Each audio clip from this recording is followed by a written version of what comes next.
Hi నమస్తే, welcome to మర media. నేను మీ కేవీఆర్. పెట్టుబడులకు కట్టుకథలకు పుట్టిన విషపత్రికలే ఈ పచ్చపత్రికలని ఎప్పటి నుంచో ఉన్న సామెత. సరే, నిన్న అదాని ఈ సోలార్ పవర్కు సంబంధించిన ఎంఓయూల గురించి ఇక నిన్న ఇంత పెద్ద పెద్ద వార్తలు రాసిన చూసినాం కదా. జగన్ అదాని లంచాల కహాని, మొత్తం 1750 కోట్ల ముడుపులు జగన్ జేబులోకి పోయినాయని చెప్పి నిన్న పెద్ద పెద్ద అక్షరాలతో అచ్చులేసినాయి ఈ లుచ్చపత్రికలు.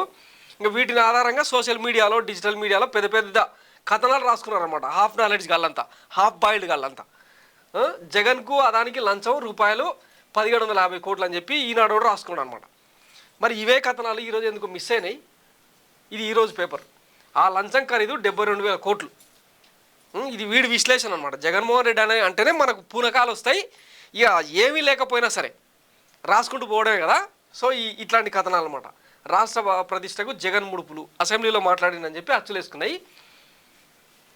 ఈనాడేమో జనరల్గా ఇంత పెద్ద ఇష్యూ నెక్స్ట్ డేకే ఇట్లా అంటే మెయిన్ పేజ్ బ్యానర్ ఐటమ్గా కాకుండా ఎందుకు పోయింది అంటే యూటర్న్ తీసుకున్నాయి అనమాట. అంటే ఇది ఎటో అటు తిరిగి మన మెడకే చుట్టుకుంటుంది అన్న భయాందోళనలో భాగంగా దీన్ని అంటే స్కిప్ చేసిరు అనమాట.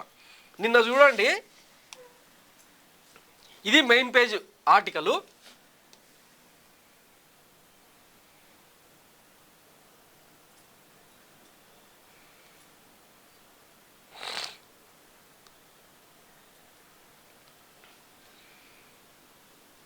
ఇగో జగన్ అవినీతి అని మొత్తం ఒక 6-7 పేజీలు దీనికోసమే కేటాయించారు అనమాట, ఈ కేసు కోసమే. మరి ఈరోజు మొత్తం ఈ పేపర్ మొత్తం తిప్పి చూస్తే ఎక్కడ కూడా ఈ వార్తకు ప్రాధాన్యతని ఇవ్వలేదు ఈనాడు. ఎందుకంటారు అంటే వీళ్ళ డ్యామేజ్ ఎట్లుంటుందంటే, ఒక్కసారి ఇంకా బురద చల్లినామంటే బకెట్ల కొద్దీ బురద చల్లిన తర్వాత ఇంకా కడుక్కోవడం ప్రతిపక్ష పార్టీ దానికి సంబంధం అనమాట. ఇంకా మనం చల్లేసినాం, మన విధి అయిపోయింది. ఇవే కథనాలను మనం ఏం చేస్తాం, మళ్ళీ అసెంబ్లీ సాక్షిగా వేసి నువ్వు రుద్దాలి కదా జనం మీద.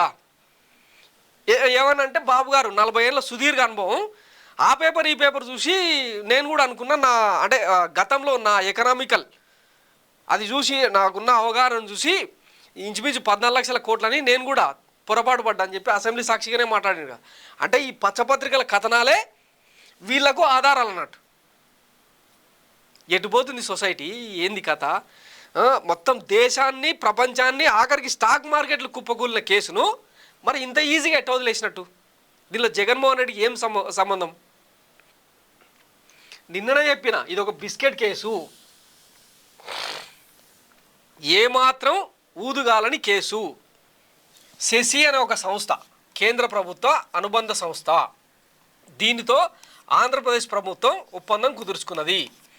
అదాని అనేటోడు తాను ప్రొడ్యూస్ చేసిన పవర్ ఏదైతే ఉందో 12 గీగావాట్ల కరెంటును సెసి ద్వారానే అమ్ముకోవాలి. ఆంధ్రప్రదేశ్ ప్రభుత్వం సెసికి ఒక మెమొరాండం పెట్టుకున్నది, మాకు మా రైతుల అవసరాల కోసం 8 గీగావాట్ల అవసరాలు ఉన్నాయి, వాటిని మీరు ఎవరితో కొనమంటే వాళ్ళతోనే మేము ఒప్పందం చేసుకుంటామని చెప్పి ఒక ప్రపోజల్ పెడితే వీళ్ళ ద్వారా చేసుకున్న ఒప్పందం ఈ అదాని సోలార్ పవర్. దీనికి జగన్మోహన్ రెడ్డికి ఏం సంబంధం, తర్వాత ఈ అదానికి ఏం సంబంధం? దీన్ని ఈ పచ్చపత్రికలు, ఈ లుచ్చ కొడుకులు, ఈ రాతలు రాసులేంది, ఈ వండివార్సే కథనాలు ఏంది, ఎన్ని రోజులు, ఇంకా ఎన్ని శతాబ్దాలు ఇట్లా ప్రజల్ని మభ్యపెడతారు? సో రెండో రోజుకే యూటర్న్లు తీసుకున్నాయి అనమాట ఈ పచ్చపత్రికలు. దీని మీద బాబు గారు కానీ, పవన్ కళ్యాణ్ గారు కానీ ఏమాత్రం ఏమీ మాట్లాడలే. మళ్ళా అవసరమైతే అంటే రాష్ట్ర ప్రభుత్వ హోదాలో ఈ నిర్ణయాలకు సంబంధించి, ఈ ఒప్పందాలకు సంబంధించి ఏం జరిగిందన్నది సమీక్షిస్తాం, అవసరమైతే ఎంక్వైరీ చేస్తామని చెప్పి మాత్రమే పొలైట్గా అసెంబ్లీ సాక్షిగా బాబు గారు మాట్లాడిన తప్పిస్తే అదాని నిరికిస్తాం అని చెప్పి ఆయన ఏం మాట్లాడలే. అదానితో పెట్టుకుంటే ఏమైందంటే మొన్న నిన్ననే చూపించిన కదా,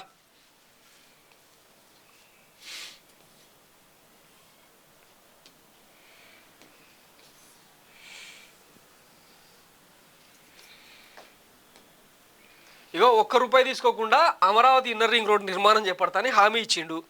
తర్వాత 70,000 కోట్ల రూపాయల ఎంఓయూలు, రకరకాల డాటా సెంటర్ కావచ్చు, పోర్టులకు సంబంధించి కావచ్చు, రకరకాల ఎంఓయూలు ఆంధ్రప్రదేశ్ ప్రభుత్వం అదాని కంపెనీస్తో టైఅప్ చేసుకున్న సందర్భంలో అదాని గురించి ఏమైనా మాట్లాడితే అంటే ఈ రోజుకు అదాని ఒక అంటే నేలగర్చిన కార్పొరేట్ అయి ఉండొచ్చు, కానీ కొన్ని రోజుల తర్వాత మళ్ళీ బ్యాక్ బౌన్స్ అయిన తర్వాత వాళ్ళ కార్పొరేట్ వ్యవహారాలు ఎట్టుంటాయో తెలియని వ్యక్తి చంద్రబాబు. అందుకే ఆయన అన్నీ మూసుకొని కేవలం జగన్మోహన్ రెడ్డి టార్గెట్ కాబట్టి జగన్ మీద విషయం చిమ్మే మాటలు మాట్లాడుతున్నారు తప్ప ఇస్తే అదాని గురించి కానీ, ప్రధానితో అదానికి ఉన్న సంబంధాల గురించి కానీ, కూటమికి వీళ్ళు ఇస్తున్న మద్దతు గురించి కానీ ఎక్కడైనా మాట్లాడుతున్నారా? రాహుల్ గాంధీ నిన్న స్పష్టంగా చెప్పిండు, ఈ కేసులో అదానిని అరెస్ట్ చేయాల్సిందే, అదానితో ఏ ముఖ్యమంత్రులు అయితే ఒప్పందాలు చేసుకున్నారో వాళ్ళందరినీ బొక్కలో తోయాల్సిందే అని అంత క్లియర్గా చెప్పిండు. అలాగే జేపీసీ అంటే జాయింట్ పార్లమెంటరీ కమిటీని ఏర్పాటు చేసి లోక్సభ రాజ్యసభలో దీని మీద పెద్ద ఎత్తున చర్చ జరగాలని అంత పెద్ద బోల్డ్ స్టేట్మెంట్ ఇచ్చిండు.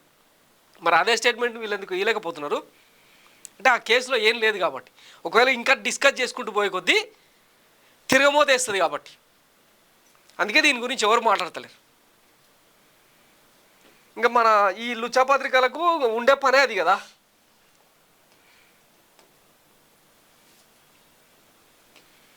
బురద చల్లడమే మన పని కాబట్టి, ఎందుకంటే మనం ఎంగిలి కూడు తినే రకం కాబట్టి ఇక ఆయన ఇచ్చే డబ్బులకు ఇక చేసిన ప్రయోజనాలకు మనం ఎంతో కొంత కృతజ్ఞత చూపించాలి కదా. అందుకే ఇట్లాంటి కథనాలు రాస్తాం, వీటిని టీడీపీలతోన జనసేనలతోన బీజేపీలతోన వల్లే వేయిస్తాం అన్నమాట. సో ఇది పచ్చపత్రికల కుట్ర. ఇంకా వీటిని నమ్ముకుంటూ పోతే శనేశ్వరమేగా. థ్యాంక్స్ ఫర్ వాచింగ్ మరో మీడియా. నేను మీ కేవీఆర్. Thank you.